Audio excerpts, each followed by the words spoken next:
Bazalwane, uthani la bazalwane uthani la. Phuthumani makholo, phuthumani bazalwane. Phuthumani zithandwa zezulu, phuthumani bafethu. Ngiyanibingelela egameni lika Jesu Kristu waseNazaretha, umfundisi uThango lo. Ngizoqhubeka bafethu no part 6 ukuthi sithandaza kanjani masizinto ukudla. Size sifike lapha khona ukuthi how to read the Bible. Ngizonifundisa kodwa manje ake silungiselane izinto ephuthumayo. Ngifuna ukuthi mzalwane wami ubhubhe kodwa ube uvuliwe amehlo. Ngifuna ukuthi ubhubhe mzalwane wami kodwa amehlo sibe sikhulumile singomfundisi uThango ngokwambulelwa uNkulunkulu nangokucwaninga kabanzi ngezinto ngama-altar obumnyama abefundisi abakhonza kuwo. Mzalwane wami, uyabona lento ekwenza ukuthi uthande umfundisi wakho kuze ukuthi khala akusilo ugcobo lolo. Ubanjwe isithwalo wena. Ubanjwe i-altar lomfundisi wakho lobumnyama. Lento ekwenza ukuthi uthande umfundisi kuze ukuthi khwala umcabanga kuze ukuthi khala ubanje isithwalo. Lento enza ukuthi uma kukhulunywa kabi ngomfundisi wakho abazalwane ababonayo mhlawumbe abanamehlo kamoya noma abanganawo amehlo kamoya, ngoba lento eyithwalo ngisho abantu bezwe bayakhona ukumbona umfundisi othwele. Uma kukhulunywa uphike kuze ukuthi khala kuze ukuthi izibhuquze phansi, isithwalo somfundisi wakho sikubambile. Ubanjwe i-magic ring. Ama-magic ring abayabefundisa bawagqoki bawafaka emakhukhwini elifakela esudwini ikubambe uhlanye wena ungafune kuzwa lutho ngomfundisi wakho. Lento ekwenza ukuthi ukhulumela umfundisi wakho uzubhibhidla amagqebu ukhulume inceko kaNkulunkulu ayinuki ingosiwanga. Abagcotshiwe bakaNkulunkulu abasolwa. Akekho umfundisi ohamba ngogcobo olupure osolwayo. Akekho bazalwane. Once nje kwakhona ukusolakala ukuthi umfundisi wakho uthwele, bheka mzalwane wami. Ukuthi inkinga yethu thina sazi ukuthi umuntu othwele umuntu ecebile. Uyazi ukuthi noma umuntu onabazalwane abaningi ugcwala isitadium. Mina ngizokutshela ngabefundisi abanabazalwane just few, mhlawumbe abanabazalwane abawu-50 ababambe ngesithwalo. They are rich. Banabazalwane abayi-few but they are rich. Ngoba lento yesithwala ayisho ukuthi kugcwala abazalwane, but isho ukuthi wena mfundisi ubhawe kuma-altar obumnyama. Mzalwane wami, yabo lento yakho, lento ekwenza ukuthi wena uma ucabanga ngenceko kuvela ukuthi inikeze ngisho umuzi wakho usale ungenalutho, isithwalo leso. Ubanje isithwalo. Lento ekwenza ukuthi uma ucabanga umfundisi wakho kuvela ukuthi retire emsebenzini uthathe yonke imali yakho yempesheni uyithi fu kumfundisi wakho, ubanje isithwalo. Alukho ugcobo olusebenza kanjalo. Umoya ongcwele umenambulela ngokunikela uhlakaniphile. Holy Spirit is a gentleman bafethu. Umoya ongcwele alifana ukuthi uma uganiwe, mhlawumbe ngeke ngisibonele, uma uganile wena mama noma wena sisi ugana indoda engakholwayo, angeke umoya ongcwele kwambulela ukuthi wena thatha imoto uyonikela ngayo. Azi kahle umoya ongcwele ukuthi udaka ayikholwa. Never, ngeke. Ngoba umoya ongcwele akahlambalazi, akwenze kahlambalazi.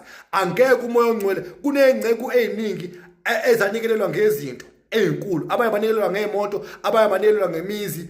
Kwafika abantu bazobaphuca ngoba wangambulanga umoya ongcwele, babebamba abantu ngesithwalo. Kwasho ukuthi ubambe wena mzalwane wakhe ngesithwalo, lo ongakhonzi kuya kabanjiwe ngesithwalo.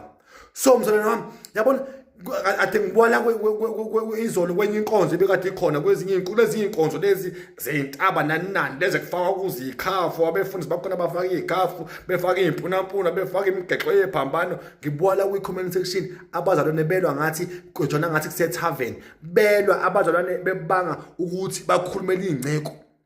Abanye bebavula amehlo thwana ikhafu zani lezi, amaringani lawa, lamaringi ngisho shembe ngixolisa. Ngisho sibani bayafaka, ngisho inkosi ziyafaka, ngisho abantu abangakholwa abefundisi bahlanganiswa yini nalamaringi. Ayi benobazona beze bebehomfu. Kuthele kancane bethukana. Abazalwane, uyazi ukuthi yini njengoba ubalula kanje abefundisi bakho, izathu sisodwa mzalwane wami ukuthi ubanjwe ngesithwalo. Isithwalo sizokwenza ukuthi ungacabangi kahle. Isithwalo yiso lesenza ukuthi uma umfundisi wakho efika utatazele uyomvulela isicapha umthintithe isudi ngenalutho. Isithwalo umphathele iBhayibheli, ngoba nakho lokuphathela amaBhayibheli befundisi. Hayi bazalwane, umphathele iBhayibheli ku-right but seku-over njengamanje. Ungaswani neBhayibheli lakho ekhaya lingakusindi, selizokusinda ngoba nakho usungena la eminyango. lutho mzalwane wami. Bazalwane bami, yabona nje lo mfundisi wakho ohlala kuyitulo lezi kuma throne chair. Yeah, i-throne chair bazalwane. I-throne chair is a throne chair. Ngisho ngathwana isendlini i-throne chair. Ngisho ngathwana isesontweni i-throne chair. Ngisho ngathwana isetendeni i-throne chair. Ayishintshi ukuthi i-throne chair. I-throne chair ihlala amakhosi. Njengoba isebandleni ihlala umfundisi wakho. Wena ukhonza umfundisi wakho ukuthi awunakile. Lo mfundisi wakho ohlala kwe-throne chair. I-throne chair bazalwane ilethi ihlelo zobukhosi. Esengingene emabandleni ngingayibona kwelinye itende kwenye inkonzo ngayibona ukuthi moya ngcwele sisize baba size ibandla lakho abazalwane baze babhubha lento yakho ukuthi abanye bathatha ngisho amaliva emsebenzini abanye bathatha ngisho incwadi zadokotela bethathela izinkonzo. Holy Spirit does not work like that bazalwane. Yabo lo nkonzo leyo ubanjwe isithwalo, ubanjwe ngesithwalo wena. Abanye bazalwane bashiya yonke into. Yes, ukukhonza ku right, but bona phela mzalwane wami uma sekusebenza isithwalo ukuthi lokho akusesikhona sekuyisithwalo lokho. Nizodlala nidlala befundisi benikhonzisa kuma altar. Kunomunye umhlobo wami lapha ade bhala ku Facebook odumile nje owayekade ehlabelela lapha na kwi God's arm. Lanxe ngibuyela kakhulu kuyo ngoba ngabuyela kakhulu kuyo ngisemncane ngibukela ihamba phambi kwami ikuyabhala enye into eyimfihlo kwi Facebook. Abamlandeli mhlawumbe bazobona ukwabhala into eyimfihlo wathi ngiyambonga uNkulunkulu ukuthi kuwo onke lama altari obumnyama esingawazi nalawa asolekayo akalimisa unyawo lami kuwo ukuthi ngishumayele. And bazalwane uNkulunkulu emuhle angimkhulumeli but ngimgadile ngoba njengoba sikholwa kunabantu esibukela kube esibagadile ngimgadile ukuthi uhamba all over umhlaba ushumela wonke umhlaba ushumele nje emabandleni nje lawo thutha kancane esingawazi uyashumela and God is providing kubizo lwakhe na kwi-anointing yakhe. But ngiyambonga uNkulunkulu nami ngokuthi uNkulunkulu uyamambulela ukuthi kunama-altar obumnyama kusizana ukuthi udume. Kusizana ukuthi umfundo sakhe edume nayo yonke into kodwa ebekhothama kuma-altar obumnyama. Ngoba uma ngithwele mina mfundisi uThango wena mfundisi ngumema uza kimi first sign ukuthi awunayo Holy Spirit. Uma nje uzoshumayela enkonzweni yami ngithwele mina ngigcebe ikhanda lenkulumo ebandleni uma ngumema ungayidecline leyo invite awunayo Holy Spirit uhamba ngenyama. So yabona nje lethi sholo mfundisi kusobala ukuthi before akajabuleli invite ayekuthi abammeme because udumile uyaziwa kakhulu and uyashumela uNkulunkulu yamsebenzisa for sure bayammema but uyawadecline ama invite.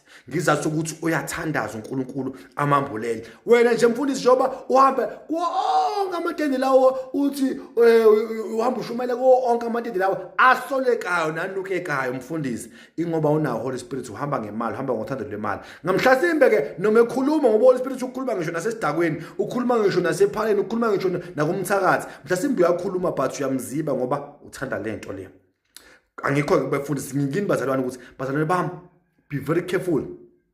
Be very careful. Lento yakho ikwenza ukuthi kunomunye umzalwane nje owake wanikela ngemoto yakhe abafowabo bahamba beyolwa nenceko ngenxa ukuthi inceko yebanje ngesithalo.